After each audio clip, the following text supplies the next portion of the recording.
1976, la France du foot vibre avec l'AS Saint-Étienne et retrouve des couleurs au gré de l'épopée européenne des Verts. Les clubs français sortent de l'anonymat dans lequel ils étaient enfermés depuis la chute du Grand Reims. En Coupe d'Europe, Nantes, Monaco, Bordeaux ou Paris enchaînent les exploits. Même Auxerre, Metz, Bastia ou Toulouse ont leur heure de gloire. En 1993, l'OM de Basile Boli bat le Grand Milan AC et met la France sur le toit de l'Europe. Dans le même temps, un homme s'affaire en coulisses. À Lyon, Jean-Michel Aulas prend les rênes du club local. Il multiplie les promesses farfelues pour obtenir de l'argent public, lui permettant de bâtir une équipe pour remonter en première division. Pour franchir un palier, l'homme d'affaires qu'il est fait marcher ses réseaux et obtient 100 millions de francs du groupe Pathé, un record à l'époque pour acheter des stars.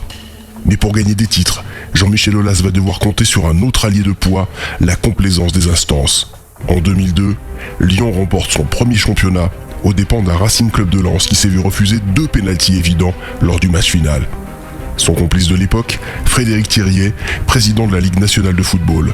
Il n'est autre que l'avocat de la Cégide, société de Jean-Michel Aulas. Leur fait d'armes, il modifie la répartition des droits TV au profit exclusif de l'Olympique Lyonnais qui enchaîne les coups de pouce arbitraux, les titres et les millions. Leur objectif, la construction du parc d'attractions OL Land.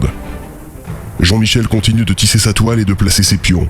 Raymond Domenech, son compagnon de toujours, devient entraîneur de l'équipe de France. Les joueurs lyonnais qui n'avaient pas les honneurs d'une sélection avant leur transfert sont régulièrement appelés, ce qui permet d'augmenter artificiellement leur prix et de faire de belles plus-values à la revente. Certains ne reverront d'ailleurs jamais le maillot bleu après leur départ de Lyon. Malgré une finale de Coupe du Monde en 2006, l'équipe de Raymond Domenech signe le bilan le plus noir du foot français. Au palmarès, la demande d'Estelle en mariage après le fiasco de l'Euro 2008. Le coup de boule de Zidane lors de cette fameuse finale perdue en 2006 contre l'Italie.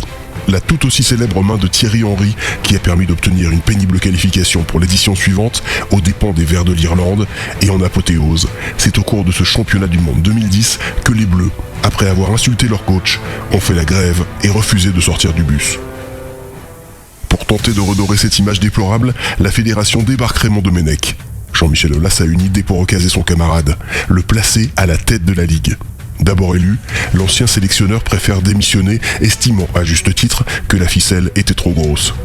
Pourtant, le subterfuge trouvé par Jean-Michel Aulas est tout aussi incroyable.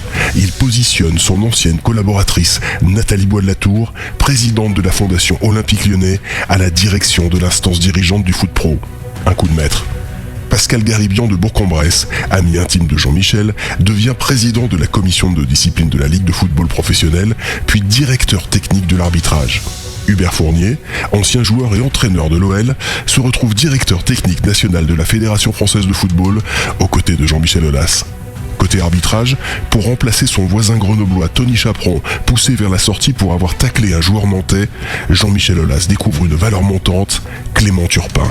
Natif d'Oulin, à quelques encablures du stade Gerland, l'arbitre a la particularité d'avoir pris une licence en Bourgogne à 7 ans, ce qui lui permet d'arbitrer et d'avantager les Lyonnais lors de toutes les grosses affiches.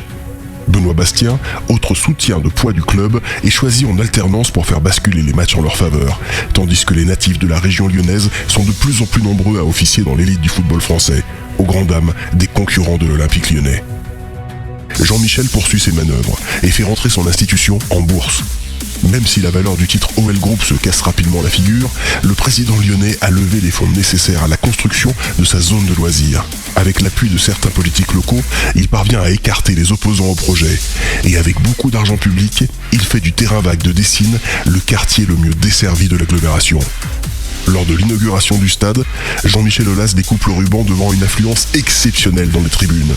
Plus jamais l'enceinte ne rassemblera autant de public. Ceci, malgré les efforts incessants des acteurs lyonnais pour tenter de contenter les spectateurs fans d'opéra, très exigeants après avoir payé 15 € pour le parking et 20 € pour une formule hot dog.